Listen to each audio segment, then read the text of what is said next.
Pria diduga ODGJ, gegerkan warga di Masohi, kini diamankan Dinas Sosial Maluku Tengah. Seorang pria yang diduga mengalami gangguan jiwa tanpa identitas diamankan Dinas Sosial Kabupaten Maluku Tengah pada Kamis 12 Juni 2025.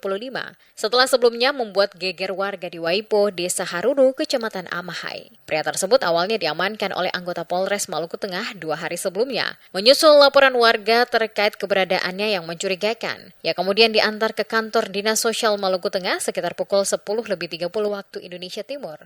Kepala Bidang Rehabilitasi Sosial Dinas Sosial Maluku Tengah, Eliser Istia, menyatakan pihaknya langsung menangani pria tersebut setibanya di kantor Dinsos bersama seorang staf. Pria diduga ODGJ tersebut telah diamankan dan Dinsos sedang menelusuri identitas serta informasi pihak keluarga terdekat.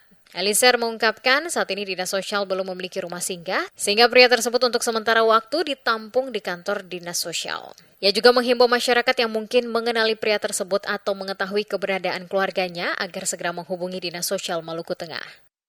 Nah, di Dinas Sosial, untuk sementara kita dari Dinas Sosial menangani dengan cara menampung yang bersangkutan yang menjadi kendala bagi Dinas Sosial karena Dinas Sosial belum memiliki rumah singgah, sehingga yang bersangkutan untuk sementara kita titipkan di kantor, tepatnya kantor Dinas Sosial, sambil mengkonfirmasi dengan pihak-pihak keluarga kalau ada yang kenal, kemudian ada penanganan selanjutnya.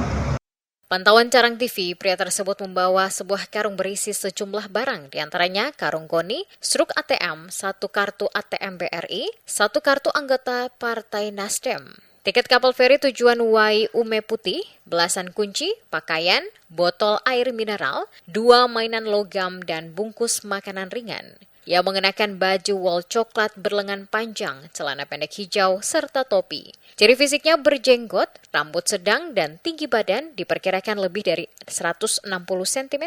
Saat ditanya, ia mengaku bernama Obi Saleki, namun belum ditemukan dokumen identitas yang dapat memverifikasi pengakuannya. Dari sejumlah struk ATM yang ditemukan, tertera nama BRI Unit Langgur dan 1 struk penarikan dari Bank Mandiri Unit Masohi.